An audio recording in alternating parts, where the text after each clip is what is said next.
Hi friends, welcome back to Anita's Happy Home. இன்னைக்கு வீடியோல நான் பக்கோடா மோர் குழம்பு ரெசிபி தாங்க ஷேர் பண்ணியிருக்கேன். ஏற்கனவே நான் இந்த பக்கோடா ப்ரிப்பரேஷன் தனி வீடியோவாக போஸ்ட் பண்ணியிருக்கேன். நீங்கள் அந்த வீடியோ பார்க்கல அப்படின்னா கீழே டிஸ்கிரிப்ஷனில் லிங்க் கொடுத்துருக்கேன். அந்த வீடியோ பாருங்கள். இன்றைக்கி அந்த மைதா பக்கோடா ரெடி பண்ணி அது வச்சு தான் நான் மோர் குழம்பு ப்ரிப்பேர் பண்ணியிருக்கேன். ஏற்கனவே நான் வந்து பார்த்திங்கன்னா மசால் வடை மோர் குழம்பு, அப்புறம் கல்யாண வீடுங்கள்லாம் செய்வாங்கல்ல பூசணிக்காய் மோர் குழம்பு, அந்த ரெசிபீஸும் ஷேர் பண்ணியிருக்கேன். அதுவும் கண்டிப்பாக பார்த்துட்டு எப்படி இருந்ததுன்னு சொல்லிட்டு உங்களோட கமெண்ட்ஸ் என் கூட ஷேர் பண்ணிக்கிங்க. முதல்ல நம்ம பக்கோடா ரெடி பண்ணிடலாம். அதுக்கப்புறம் நம்ம மோர் குழம்பு செய்யறதுக்கு இன்னைக்கு நான் துவரம் பருப்பு 2 டேபிள் ஸ்பூன் அளவு துவரம் பருப்பு நான் எடுத்து ஊற வச்சிருக்கேன். அரிசி எல்லாம் சேர்க்கல. இது கூடவே சீரகம் வந்துட்டு 1 டீஸ்பூன், கொஞ்சமாக இஞ்சி நீங்கள் பார்த்துருப்பீங்க. மிளகா வந்துட்டு ஒரு 2 மிளகா அளவுக்கு கிள்ளி போட்டிருக்கேன். இது ஓரளவு காரமாக இருக்கும். அதுக்கப்புறம் தேங்காய் ஒரு கைப்பிடி அளவு தேங்காய் வந்து கீறுனது போட்டிருக்கேன். இது கூடவே கொஞ்சமாக மஞ்சள் தூள், உப்பு போட்டு இதை நாம் அரைச்சி எடுத்துக்கலாம். நல்லா அரைச்சாச்சு. இதை நான் தயிர் கூட நான் கரைச்சிக்க போகிறேன். உங்களுக்கு வந்துட்டு பேக்கெட் அளவு அப்படின்னா நம்ம 10 ரூபி தயிர் பேக்கெட் இருக்கும்ல, அதில் ஒரு 2 பேக்கெட் அளவு தயிர் எடுத்துக்கலாம். அப்படி இல்லை அப்படின்னா நீங்கள் வந்துட்டு ஒரு 1/4 லிட்டர் பால் வந்து உர ஊற்றி அதில் செஞ்சீங்க அப்படின்னா தாராளமாக 4லேருந்து 5 பேர் சாப்பிடலாம். ரொம்ப புளிச்ச தயிர் யூஸ் பண்ணாதீங்க. ஃப்ரெஷ்ஷாக உர போட்டு அதில் செஞ்சால் தான் நல்லாயிருக்கும். இல்லைன்னா அந்த புளிச்ச தயிரோட வாடை வந்து அந்த குழம்போட வாசனையை கெடுத்துரும். இது கூட நான் அரைச்சி வச்ச மசாலாவை கலந்துக்க போகிறேன்.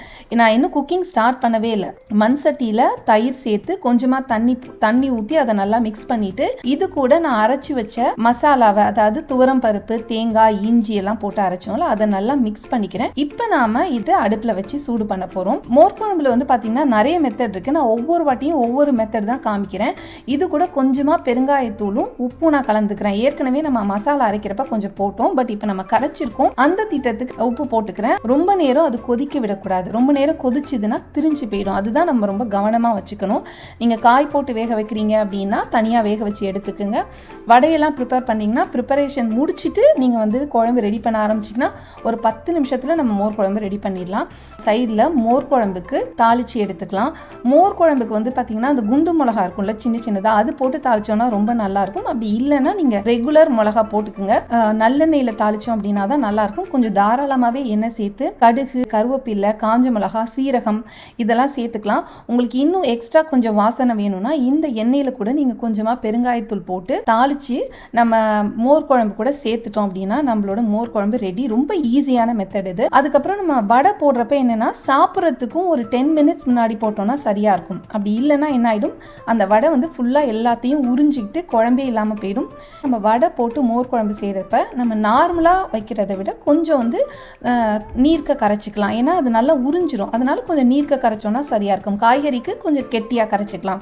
நம்ம ஏற்கனவே வறுத்து வச்சிருக்க முறு மைதா பக்கோடாவை இது கூட சேர்த்து சர்வ் பண்ணோம் அப்படின்னா ரொம்ப டேஸ்டியான மைதா பக்கோடா போட்ட மோர் குழம்பு ரெடிங்க. இதுக்கு எந்த சைட் டிஷ்ஷுமே தேவையில்லை. இந்த பக்கோடா ஊறி இருக்கிறத தொட்டுட்டு சாப்பிடவே ரொம்ப சூப்பராக இருக்கும். அப்படி நீங்கள் ஏதாவது சைட் டிஷ் வேணும்னா சேப்பக்கிழங்கு வறுவல் இல்லை உருளைக்கிழங்கு வறுவலை செஞ்சுக்கிட்டிங்கன்னா ரொம்ப நல்லாயிருக்கும். இந்த ரெசிபி கண்டிப்பாக ட்ரை பண்ணுங்கள். வீடியோ பிடிச்சிருந்துன்னா மறக்காமல் லைக் பண்ணுங்கள். இது வரைக்கும் என்னோட சேனலுக்கு நீங்கள் சப்ஸ்கிரைப் பண்ணலைன்னா அனிதாஸ் ஹாப்பி ஹோம்க்கு சப்ஸ்கிரைப் பண்ணுங்கள். நெக்ஸ்ட் இன்னொரு இன்ட்ரெஸ்டிங் வீடியோட உங்களை நான் மீட் பண்ணுறேன்.